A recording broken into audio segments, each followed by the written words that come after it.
내가 생각하는 신앙과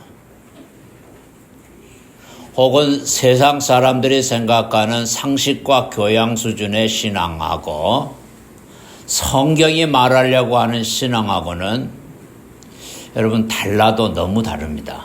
절대 같은 게 아닙니다.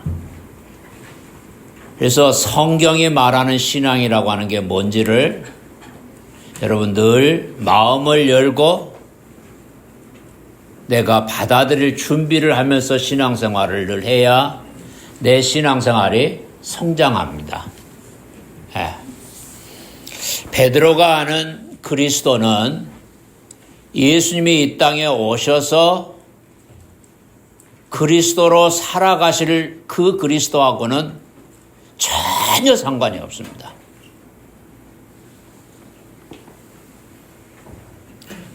그러니까 자기 생각과 틀리면은 나 그 사람 모르는데 하고 저주하고 도망가 버리는 게 베드로였습니다. 지혜로운 사람은 자기 자신이 우물 안에 개구리인 것을 인정을 하고 받아들입니다. 근데 미련한 사람은 그런 말 하면은 화부터 먼저 냅니다. 자신의 무지를 아는 것에서부터 모든 참된 지식이 시작이 되는 겁니다.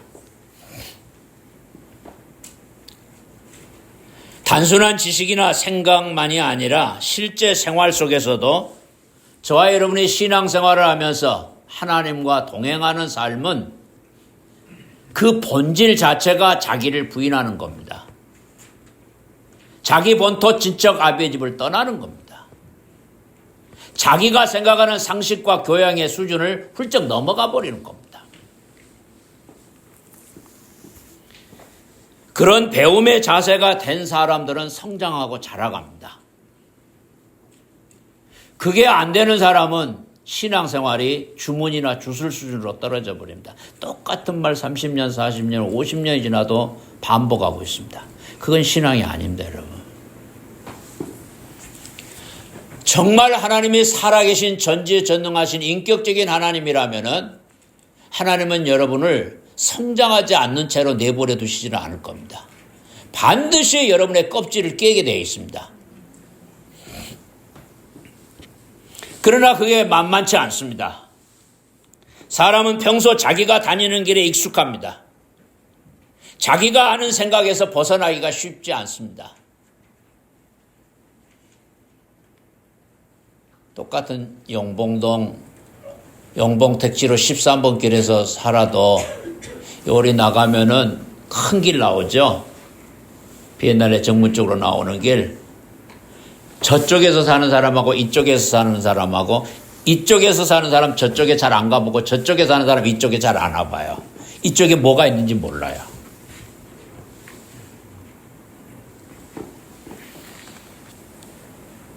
이해관계가 개입되는 일도 아니고 자기하고 직접적인 관련이 있는 일도 아니면은 소가 닭 보듯이 하는 게 사람이에요. 신앙생활도 마찬가지예요. 여러분 그 틀을 깨기가 참 어렵습니다. 그러나 참된 신앙생활은 이 구도가 깨져버리는 겁니다. 확 깨져버리는 겁니다.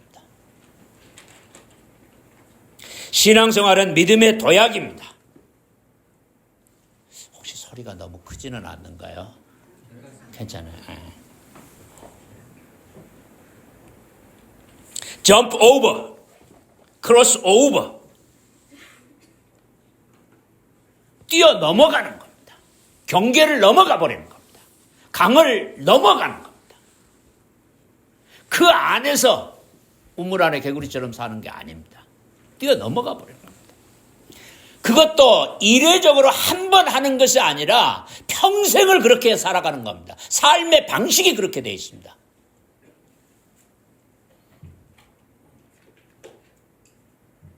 본토 친척 아비의 집을 떠나는 것뿐만 아니라 결국은 하나님께서 아브라함을 모리아 산에 올라가게 만드십니다. 믿음의 조상으로 세우시고 믿음의 깃발로 보여주신 것이 이게 이게 나를 진짜 믿는 거다 하고 보여주신 겁니다. 예수님을 믿는다고 하든지 성령 충만하다고 하든지 무슨 은사를 받았든지 무슨 소리를 하든 신앙생활의 본질적인 성격은 변하지 않는 겁니다. 본토 친척 아비의 집을 떠나는 겁니다. 출애굽을 하는 겁니다. 떠나지 않으면서 애굽에 눌러붙어 살면서 신앙생활 그건 아닙니다. 떠나는 겁니다. 바벨론이라고 하는 세상의 강을 건너는 겁니다. 혈과 육의 강을 건너는 겁니다. 모리아산에 올라가는 것이 십자가 지고 올라가는 것하고 똑같습니다.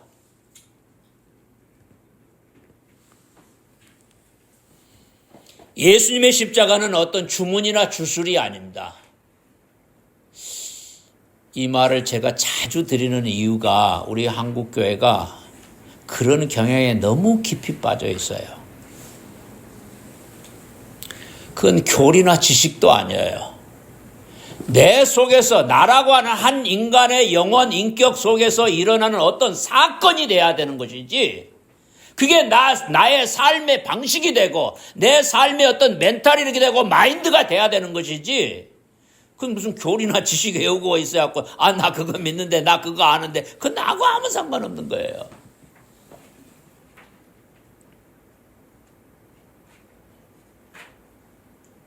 나도 답이 아닙니다. 세상이 답이 아닙니다. 그래서 나도 세상도 떠나야 되는 겁니다. 자기를 부인하고 자기 십자가를 지고 예수님을 따라가는 겁니다.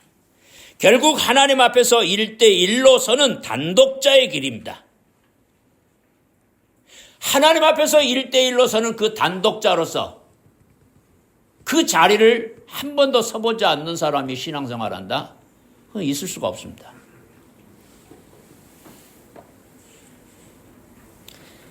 혼자 있을 줄 아는 것이 신앙의 시금석입니다. 굉장히 중요한 말입니다. 공동체의 전제가 단독자입니다. 기독교 신앙의 기본적인 전제가 하나, 개별성, 주체성, 자율성, 단독자. 한 사람 한 사람이 하나님 앞에 단독자로 서는 겁니다. 그리고 혈과 육의 강을 건너는 겁니다. 나도 세상도 떠나는 겁니다. 그리고 하나님이 말씀하신 곳으로 한 발자국 한 발자국 뚜벅뚜벅 걸어가 버리는 겁니다. 나를 얽으면 모든 사슬과 결박을 끊어내버리는 겁니다.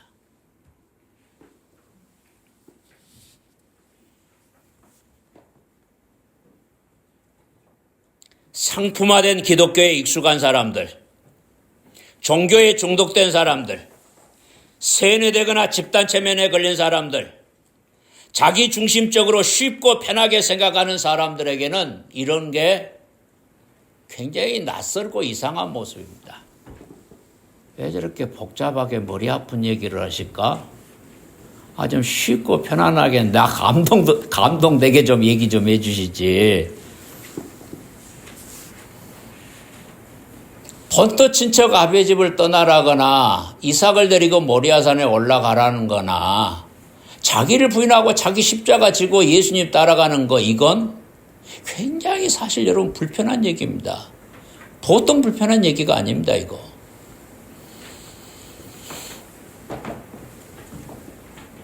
그럼에도 불구하고 신앙생활은 믿음의 도약입니다.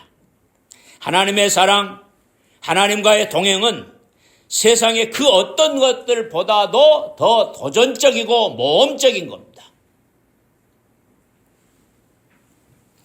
너 가만히 있어. 내가 따뜻하게 하고 배부르게 해주고 너 잘되게 해주고 너 형통하게 해주고 너 성공하게 해줄게. 걱정 마. 이건 무당들이 하는 일입니다. 예수님은 그런 얘기 하시지 않습니다. 자기 꿈과 야망을 위해서 자기 성취를 위해서 도전하고 모험을 하고 투자를 하고 상당한 희생도 감수를 합니다. 왜? 내가 얻고자 하는 게 있잖아요. 자기 성취하고자 하는 그 야망과 꿈과 목표가 있잖아요. 그래서 모험을 하고 도전을 하잖아요. 시간과 물질을 쓰잖아요. 그러나 신앙생활은 그런 것들과는 결이 다른 도전이고 모험입니다. 금이 나오거나 성공이나 형통을 보장하지 않아요. 예수님이 십자가 지고 가면은 어디서 돈벼락이 떨어집니까?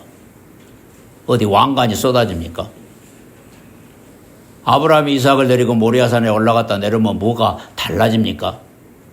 그럼 달라진 거 아무것도 없어요. 이해관계나 자기중심성이라고 하는 강을 건너는 거죠. 그것은 상식적이고 설명이 가능하지 않습니다. 합리적인 영역을 뛰어넘어가는 도약이기 때문에 그렇습니다. 누구하고 의논도 못해요. 의논할 수가 있는 일이 아니에요, 그게. 그래서 인생을 3단계로 나누는 사람이 있었죠. 그냥 자기 하고 싶은 대로 사는 거. 심미적인 단계죠. 두 번째는 그래도 어떤 의무와 규칙과 질서가 있어서 해서는 되는 일과 안 되는 일이 구분이 되는 윤리적인 단계가 있어요. 그러나 신앙생활이라고 하는 것은 이 윤리적인 단계마저도 뛰어넘는 모험과 도전인 거예요. 놀이터에서 놀고 있는 아이가 놀이기구의 높은 곳에서 올라갔는데 때마침 아빠가 놀이터에 나타났어요. 높은 곳에 올라갔는데 아빠가 뛰어내려봐. 주저없이 아이는 자기 몸을 아빠한테 던져버립니다. 왜? 평소에 아빠하고 신뢰관계가 충분히 쌓여 있잖아요. 어디다 던져버려도 상관없어요.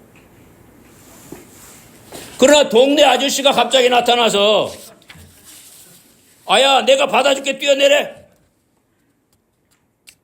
도망가버려요. 아이들이라도 본능적인 직감이 있잖아요. 그런데 이러한 믿음의 도약은 성도들의 삶의 방식으로 익숙해져 가게 되어 있습니다.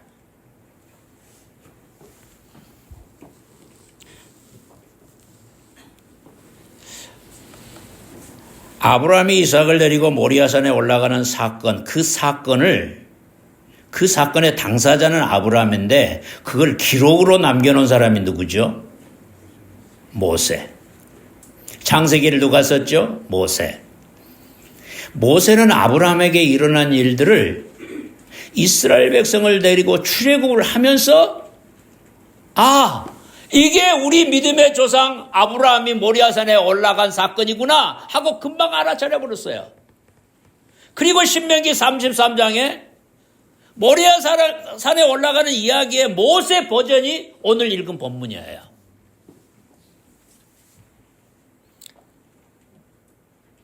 자, 26절 보십시다. 여수르니여, 이것은 애칭입니다. 여러분을 부르는 애칭입니다. 나의 사랑하는 자여, 하나님 같으신 분이 없도다. 그가 너를 도우시려고 하늘을 타고 궁창에서 위엄을 나타내는시다. 짱! 하고 하나님이 나를 도우시려고, 이 다 신화적인 표현이고 그림으로 표현하는 거예요. 뭐 글자 그대로 믿을 필요는 없어요. 이런 것은 하나님께서 우리를 지켜주시려고 도와주시려고 나타나신 거예요. 뭘 나타나긴 항상 거가 계신 분이지. 우리가 알아듣기 쉽게 그렇게 표현한 거죠. 27절, 영원하신 하나님의 네 처소가 되시나니. 하나님이 너의 집이야. 그 다음에 다 같이 크게 읽읍시다. 시작. 그의 영원하신 팔이 네 아래에 있도다. 아이가 자기 몸을 던져버려도 그 자기를 받아주시는 분 누구예요?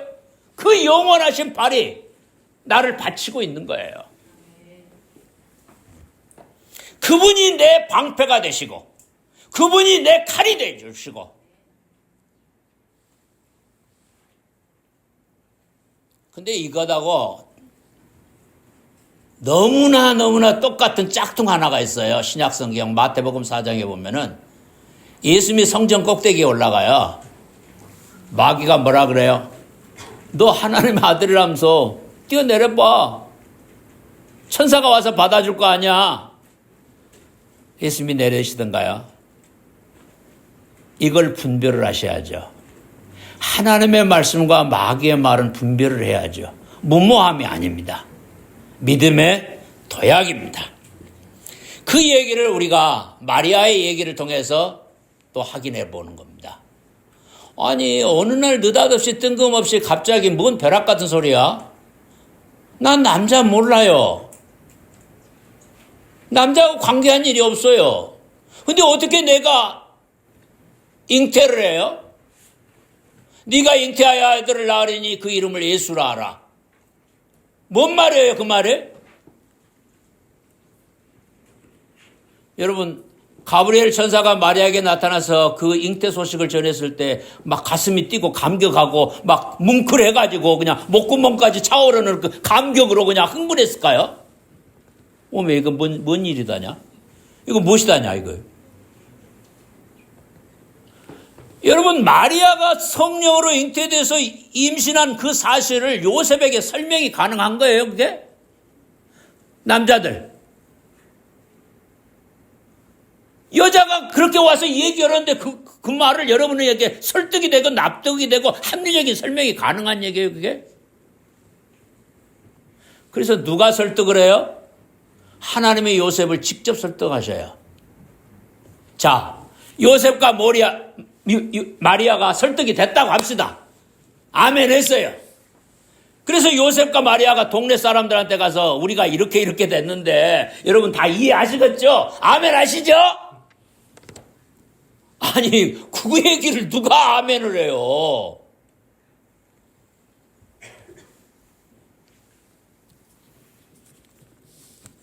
여러분 성경을 있는 그대로 보면은 이건 어마어마한 모험이고 도전이에요. 어떻게 그 뒷감당 어떻게 하려고?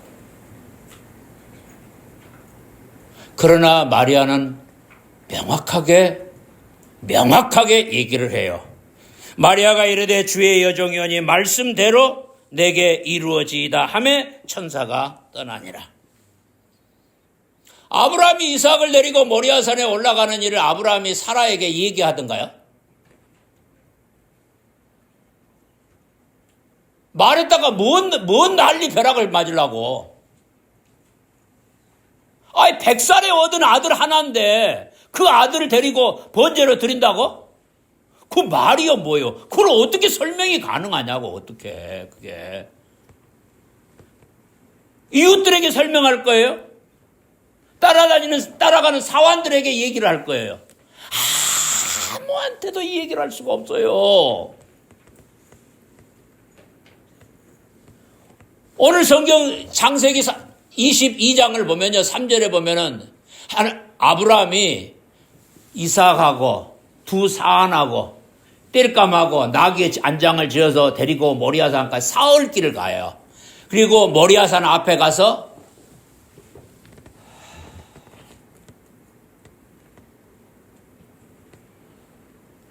몇 시간을 거기가 혼자 우두커니 서 있었는지 나는 모르겠어요. 뭔 생각이 들었을까? 이거 올라가야 되는 거야 말아야 되는 거야? 이거 어떻게 해야 되는 거야 이걸? 여러분의 신앙생활 속에서도 우리들의 신앙생활 속에서도 그런 순간들이 있어야 되는 거예요. 내 인생을 다 털어버리고 하나님만 믿고 내가 하나님께 내 몸을 던져버릴 수 있는 그런 결단의 시간이 없는데 무슨 예수를 믿어요? 여러분에게 그런 믿음과 용기가 있기를 바랍니다. 예수님이 고난받고 죽으시고 부활하실 것을 여러 차례 성경의 기록만 해도 서너 차례 얘기를 하셔요. 근데 아무도 알아듣는 사람이 없어요. 다른 소리는 안 들리고 죽는다고 하니까, 예수님이 죽는다고 하니까 베드로가 성질이 났고 뚜껑이 열려갖고 막 격하게 예수님하고 다투는 거예요. 아니, 왜 죽는다고 하냐고. 제자들 귀에는 예수님이 죽는다는 소리밖에 안 들려요. 다른 소리가 안 들려요.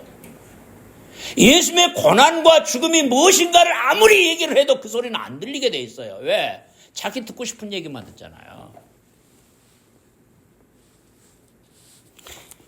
이스라엘의 구원자, 이스라엘의 그리스도, 자기 백성을 저들의 죄와 죽음에서 구원할 그리스도 메시아는 도살장으로 끌려가는 양처럼 끌려가서 죽임을 당한다고 하는 그게 뭔 말인지 알아들을 수가 없단 말이에요. 그 말을. 그게 무슨 주문이에요, 주술이에요, 그게. 그게 무슨 교리고 지식이냐고요, 그게. 상상조차 할 수가 없는 일을 예수님은 자기 혼자밖에 아는 사람 아무도 없어요. 근데 그 길을 혼자 걸어가셔요. 여러분 생각해 보세요. 얼마나 답답하고 숨 막히는 일이에요. 어찌하여 네가 혼자 있고 홀로 있고 함께하는 자가 아무도 없느냐? 어찌하여 네가 홀로 있고 함께하는 자가 아무도 없느냐?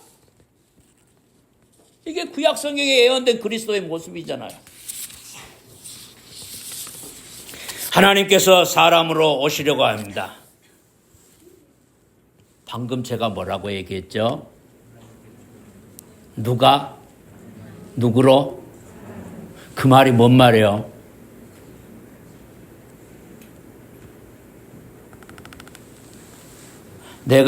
제가 예수님을 믿고 제일로 놀란 말 중에 하나가 그 말이에요. 어떻게 전지전능하신 하나님이 사람의 몸을 입고 이 땅에 오셔요? 그게 애기들 장난인가요? 근데 우리는 그 말을 못 알아듣더라고요. 저부터가 그 말을 못 알아들었어요. 뭔 말인지를 몰랐어요. 전능하신 성령의 능력으로 처녀의 몸에 잉태되어 오십니다. 허름한 냄새나는 축사에 구유, 가축들의 먹이통에 오십니다. 대단한 왕이나 학자들의 굉장한 가문이 아니라 가난한 부모 밑에 태어나서 자라실 겁니다.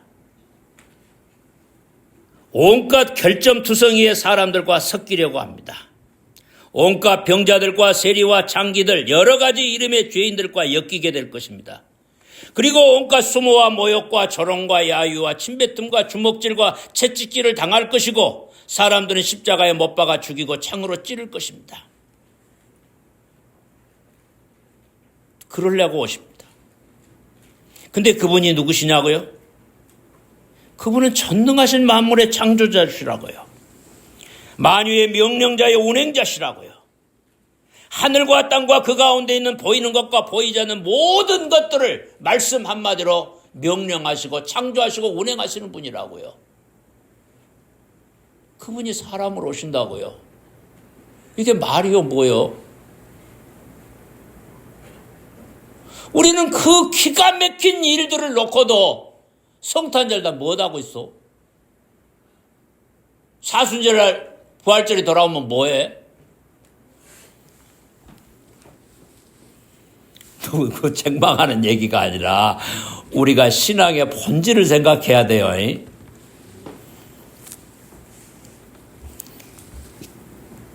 말씀 한마디면 하늘과 땅과 그 가운데 일체가 다 움직입니다. 그분이 그런 분이십니다. 그러신데도 아무 말 없이 도살장으로 끌려가는 어린 양처럼 끌려가 죽임을 당하십니다. 이 일 자체가 천지 만물이 창조된 것보다 더 큰 일이에요. 천지 만물이 창조되는 것은 하나님의 전능하신 능력으로 그렇게 하시면 되는 거예요. 근데 하나님이 사람의 몸을 입고 오셔서 십자가에 달리신 거 이건 뭐냐고요?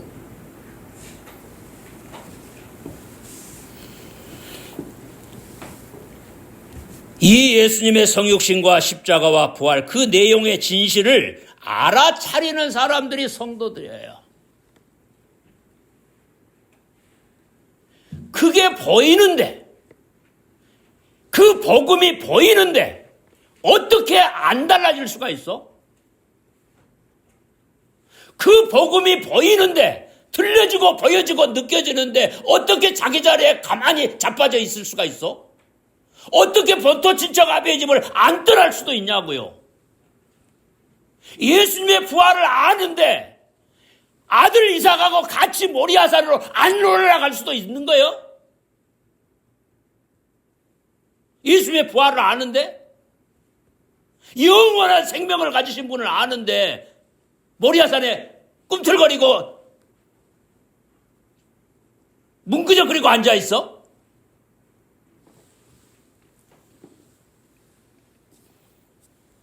그럴 수가 없느니라. 이런 변명 저런 변명 늘어놓을 필요도 없고, 그냥 비유적으로 얘기를 할게요. 잠깐 머리 좀 식히세요. 야곱이 죽었어요. 장례를 치르는데 야곱을 미라로 만드는데 며칠 걸렸어요. 정옥현 집사님.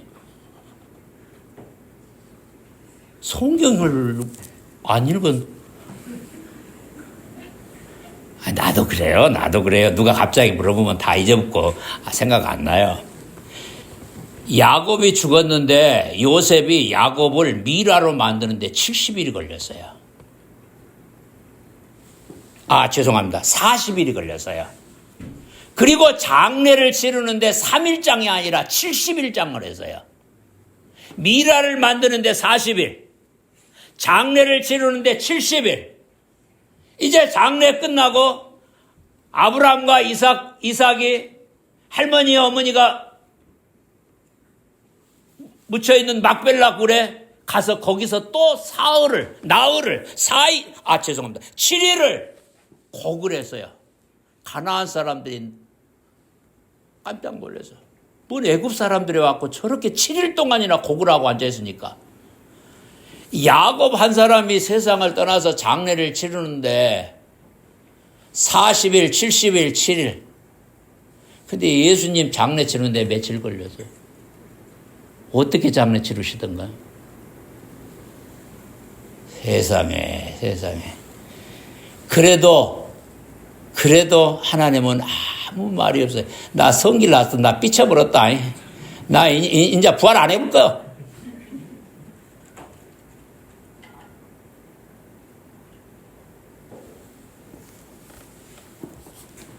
하나님께서 사람을 오시는 일도 아무 소란을 떨지 않으셔요.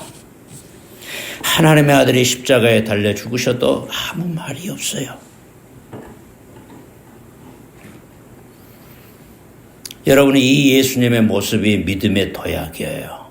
참 이런 말로 표현하는 것 자체가 참 어줍지 않아서 어울리지 않은 표현이에요. 그러나 우리의 상식과 교양의 얘기가 아니잖아요. 우리들이 흔히 말하는 윤리 도덕의 얘기가 아니잖아요. 이성과 논리의 얘기가 아니잖아요, 이게. 조금 더만 더 나아가 봅시다. 지금까지 자기가 얼마나 자랑스럽게 여기고 자존감으로 느꼈던 것들, 정말 카리스마가 느껴질 정도로 와, 그렇게 대단한 자존심이 강한 사람이요. 근데 어느 날 그것을 배설물같이 내버리고 예수를 따라가. 여러분, 그걸 누구하고 의논해서 한 일이에요? 누가 하라면 하고 하지 말라고만 그만둘 일이에요? 하루 이틀에 갑자기 결정한 일이에요? 조금 하다가 잊어버릴 만하면 가만히 놔두고 다시 세상으로 돌아가 버릴까요?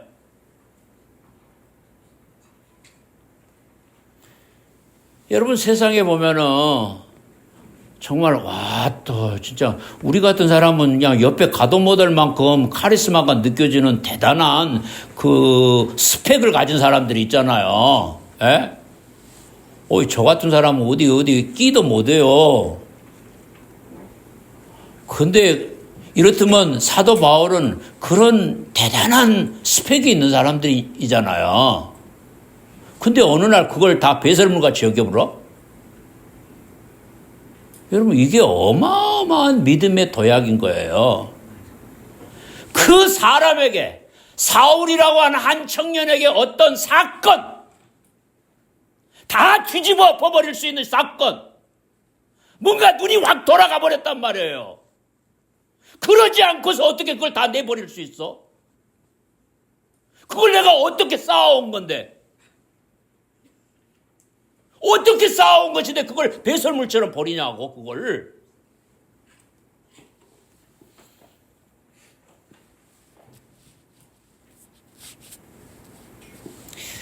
내일 아침에 새벽에 내가 어떤 사람 하나를 소개하려고 그래요. 근데 그 사람 정말 러시아 사람인데 아주 대단한 사람이에요. 세상에는 그런 사람들이 있다고 믿더라고요.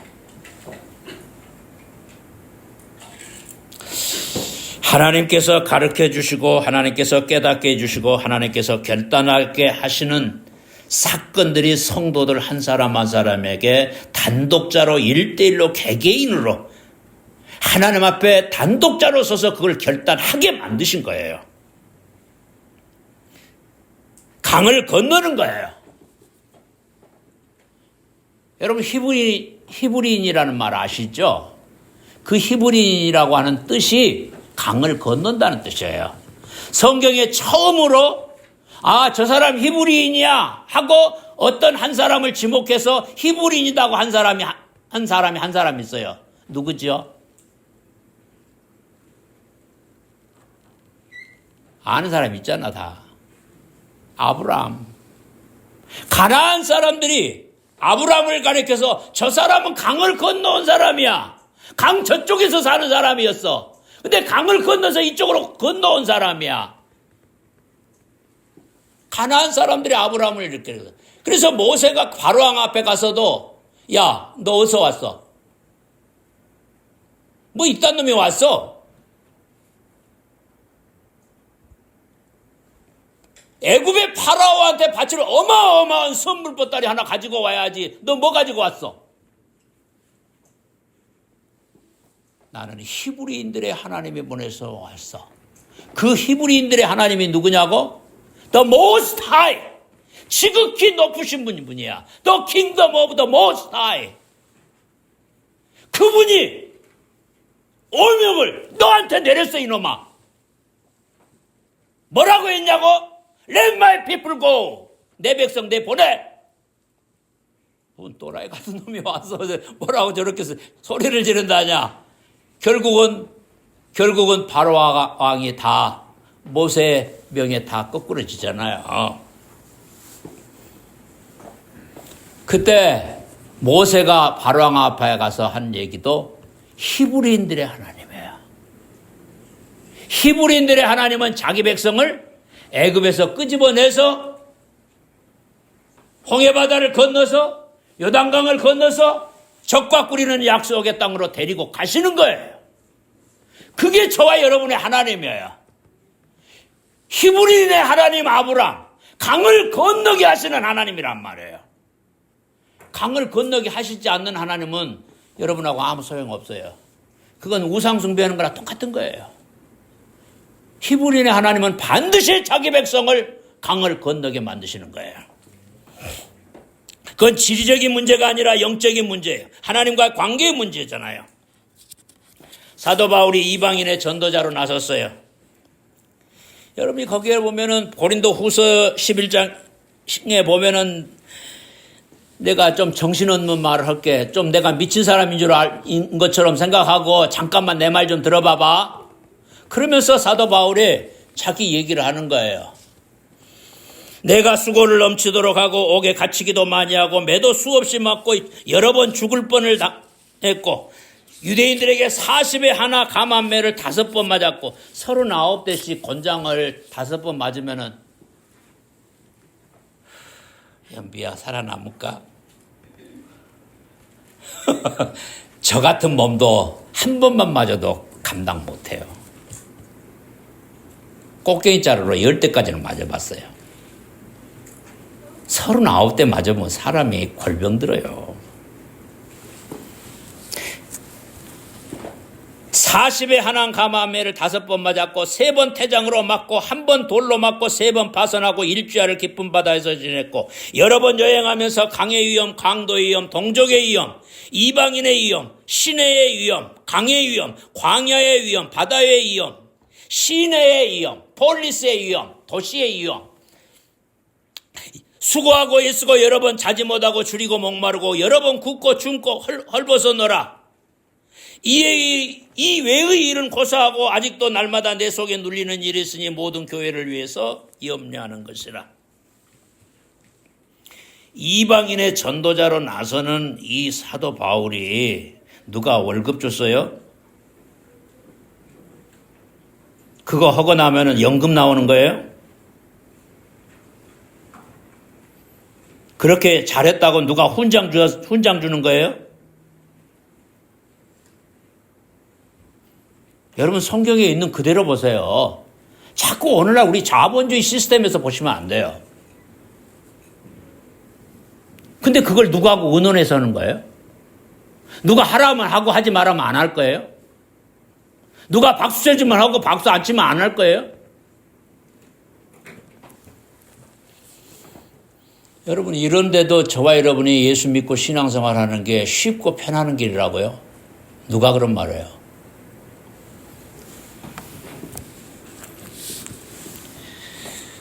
(1936년) 베를린 올림픽이 있었어요. 그때 마라톤에 금메달을 딴 송기정 선수가 있었어요. 그때 송기정 선수가 18이나 19, 많이 먹었으면 19. 그때 송기정 선수의 담임 선생을 했던 김교신 선생이라는 분이 있어요. 이분은 1901년생이에요. 그러니까 36살. 선생님은 36살. 송기정 선수는 18살. 이 사제지간에 이 얘기를 들으면은 정말 기가 막혀요, 기가 막혀요. 눈물이 펑펑 쏟아져요. 송기정 선수는 앞에 그 선생님이 가는 모습을 환상으로 보면서 뛰어가는 거예요. 그 선생님 따라가는 거예요. 그분이 김교신 선생이라고 양정고등학교 지리 선생님이었어요. 근데 이분은 내가 가장 사랑하는 자에게 선물을 주고 싶어. 가장 사랑하는 자가 누구냐? 조선. 조선이라고 하는 조국, 그 백성들. 그 조선의 백성들에게 가장 좋은 선물을 주고 싶어. 뭔 선물? 하늘의 별이라도 따다 주고 싶은데 그건 아니고 성경을 주고 싶은 거예요. 그리고 그 성경이 전하는 메시지를 전해주고 싶은 거예요. 그 성경이 전하는 예수님 전해가고 싶은 거예요. 그래서 이 김교신 선생은 고등학교 선생님 하면서 자기 월급 다 털어서 그 성서조선이라고 하는 월간지를 발행했어요. 일제가 강제로 폐간할 때까지 했어요. 누가 시켜서 하는 거예요? 누가 월급 줘서 하는 거예요?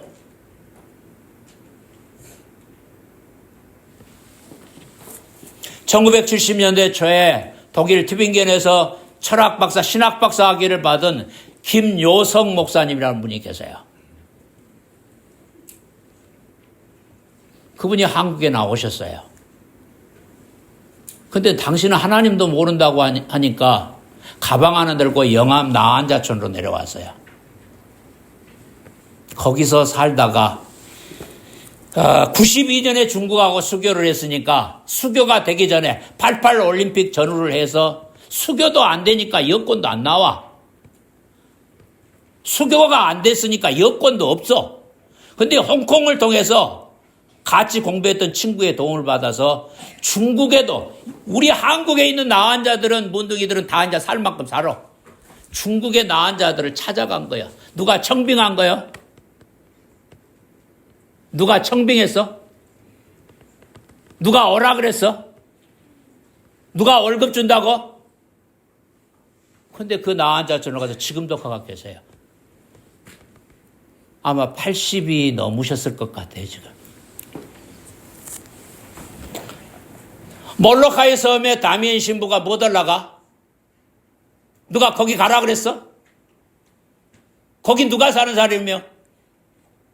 시언니 엄마 거기 누가 살아? 몰로카이 섬에 누가 살아? 문둥이들.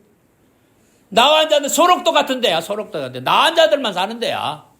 거기 뭐 병원이고 뭐 이거 그런 게 어디가 있어 그때 당시에. 결국은 자기도 문둥병에 걸려서 같이 죽잖아요. 누가 그렇게 하라 그랬어? 안 하면 죽인다 그랬어? 아니 이제 15살도 안 먹은 놈이 어떻게 골리앗하고 싸워? 누가 거기 골리앗하고 가서 싸우라 그랬어? 죽으려고 환장했어? 왜 거기 가냐고. 여러분, 그러나 저와 여러분이 형태가 다르고 모양은 다를지라도 이렇게 이런 모양으로 저런 모양으로 우리들은 있는 자리에서 골리앗과 싸우는 거예요. 몰로카이로 가는 거예요.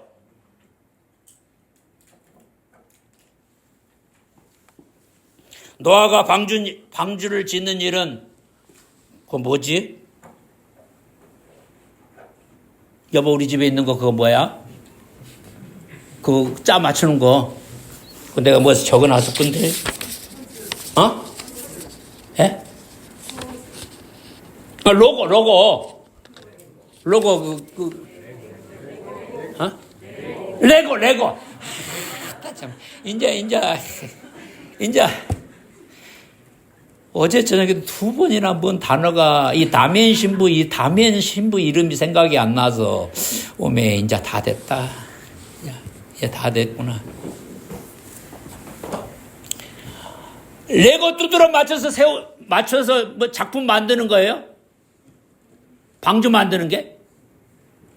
근데 왜 그거 해야 돼? 그거 해서 돈이 나와. 금덩어리가 나와. 그걸 가지고 무슨 성공을 해. 부귀영화를 누려? 왜 그거 만드는 거예요? 여러분 성경을 자세히 보다 보면요. 이건 앞뒤가 연결이 안 돼. 이건 말도 안 돼. 그래서 논리적인 비약, 윤리적인 도덕적인 비약, 도약 넘어서는 거예요. 하나님은 인간의 말과 윤리나 도덕으로 다 설명할 수가 없는 거예요. 그럼에도 불구하고 하나님을 전적으로 믿고 신뢰하고 나를 하나님에게 던져버리는 거예요. 그러면 그 다음은 하나님이 책임지시는 거예요. 그 믿음 가지고 하루하루 일상생활 속에서 믿음의 강을 건너는 사람들로, 히브리인들로 살아가는 은혜와 용기와 믿음이 저와 여러분에게 있기를 바랍니다. 은혜로우신 아버지 하나님 감사합니다. 쉽지 않는 일이지만은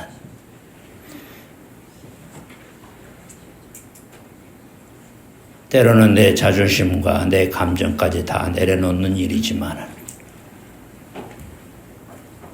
아무도 알아주는 이 없어도 주님이 십자가 지고 골고다 걸어가셨던 것처럼 아브라함이 이삭을 데리고 모리아산에 올라갔던 것처럼 다윗이 골리앗 앞에 물맷도 들고 서 있는 것처럼 우리는 대책도 없고 방법도 없지만 하나님이 방법이고 하나님이 대책이고 하나님이 칼이고 하나님이 우리의 방패가 되시는 줄 믿습니다.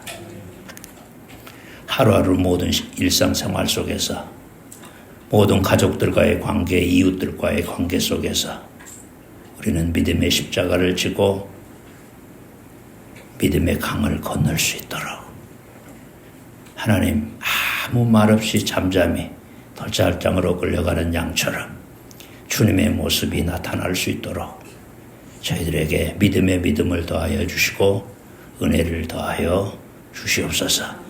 믿음의 승리자들이 될 수 있도록 하나님 은혜 베풀어 주시옵소서. 예수님의 이름으로